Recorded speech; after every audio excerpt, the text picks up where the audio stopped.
la traite, ce qu'on n'effacera jamais de la face de la mer. Sur la rive occidentale de l'Afrique, les marchands de chair font provision. Pendant 2 siècles, le fructueux trafic plus ou moins avoué fournit les îles, le nord de l'Amérique et à non moindre proportion le centre et le sud. C'est un massacre ici, au réservoir de l'Afrique, pour compenser le massacre là-bas. La monstrueuse mobilisation, la traversée oblique, le champ de mort. Un d'eux, qui, profitant d'une mégarde des chiourmes, tourne son âme vers la mer, il s'engloutit. Un autre abattardit dont le corps est sans prairie, sans rivière, sans feu. Un qui meurt dans sa fiente consommée à la fétidité commune. Un ici qui sait sa femme enchaînée près de lui. Il ne la voit, mais il l'entend faiblir. Un encore dont le gourdin a cassé quelques côtes, mais on punit le marin peu économe du butin.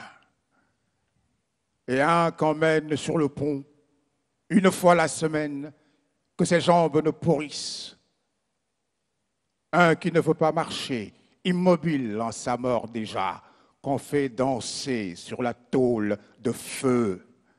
Un qui attend l'inanition. Il se refuse à avaler le pain mouillé de salaison, mais on lui offre de ce pain ou du fer rouge sur la flamme, qu'il choisisse. Un enfin qui, à la fin, avale sa langue, s'étouffe, immobile dans sa bave rouge. Cela se nomme d'un nom savant dont je ne puis me souvenir, mais dont les fonds marins, depuis ce temps, ont connaissance, sans nul doute. Et ce pays cria pendant des siècles que nous sommes des bêtes brutes, que les pulsations de l'humanité s'arrêtent aux portes de la nègrerie, que nous sommes un fumier ambulant, hideusement prometteur de cannes tendres et de coton soyeux. Et l'on nous marquait au fer rouge, et nous dormions dans nos excréments, et l'on nous vendait sur les places, et l'aune de drap anglais et la viande salée d'Irlande coûtaient moins cher que nous. Et ce pays était calme, tranquille, disant que l'Esprit de Dieu était dans ses actes. Tchiouaï! On a cloué un peuple au bateau de haut bord. Il n'est plus de mystère ni d'audace. Osons le dire. Les maximes de la tyrannie les plus atroces sont surpassées aujourd'hui. Et tout nous annonce que dans le siècle de la philosophie, il existe des hommes malheureusement trop puissants qui ne veulent voir d'hommes noirs ou tirant leur origine de cette couleur que dans les fers de l'esclavage. Et vous, premier consul de la République, vous, guerrier philosophe, de qui nous attendions la justice qui nous était due, pourquoi faut-il que nous ayons à déplorer notre éloignement du foyer d'où partent les conceptions sublimes que vous nous avez si souvent fait admirer? Ah!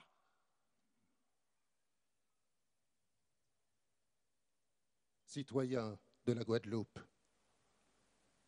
vous, dont la différence de l'épiderme est un titre suffisant pour ne point craindre les vengeances dont on nous menace. Vous avez entendu les motifs qui ont excité notre indignation. La résistance à l'oppression est un droit légitime.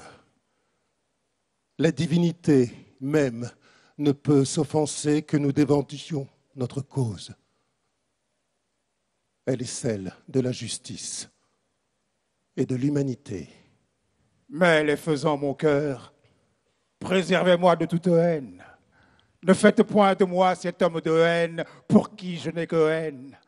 Car pour me contenter en cette unique race, vous savez pourtant mon amour tyrannique. Vous savez que ce n'est point par haine des autres races que je m'exige bêcheur de cette unique race.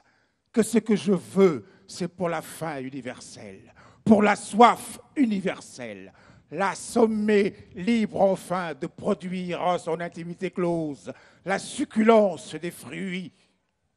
Et voici, parmi des déchirements de nuages, la fulgurance d'un cygne. La vieille négritude progressivement se cadavérise. La négraille, aux senteurs d'oignons frits, retrouve dans son sang répandu le goût amer de la liberté. Et elle est debout, la négraille assise, inattendument debout, debout dans la cale, debout dans les cabines, debout sur le pont, debout dans le vent, debout sous le soleil, debout dans le sang, debout et libre, debout! Et non point pauvre folle, dans sa liberté et son dénuement maritime, girant en la dérive parfaite, et la voici plus inattendument debout. Debout dans les cordages, debout à la barre, debout à la boussole, debout à la carte, debout sous les étoiles, debout et libre. Et le navire lustral s'avançait impavide sur les eaux écroulées. Et maintenant, pourrissent nos flocs d'ignominie.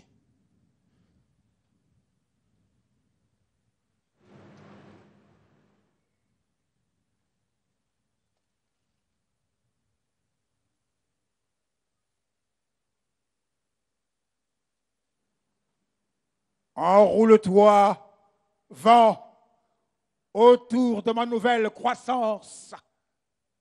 Pose-toi sur mes doigts mesurés, je te livre ma conscience et son rythme de chair. Je te livre les feux où basille ma faiblesse. Je te livre le Shengang, je te livre le marais, je te livre l'un touriste du circuit triangulaire. Dévore, vent, je te livre mes paroles abruptes. Dévore et enroule-toi, et t'enroulant, embrasse-moi d'un plus vaste frisson. Embrasse-moi jusqu'au nous furieux. Embrasse. Embrasse. Embrasse-nous. Embrasse-nous. Mais nous ayant également mordu. Jusqu'au sang de notre sang mordu, embrasse.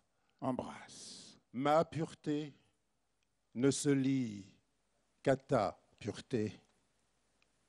Mais alors, embrasse, comme un chant de juste philao le soir, nos multicolores puretés. Et le grand trou noir où je voulais me noyer, l'autre lune, c'est là que je veux pêcher maintenant la langue maléfique de la nuit. En son immobile vérition.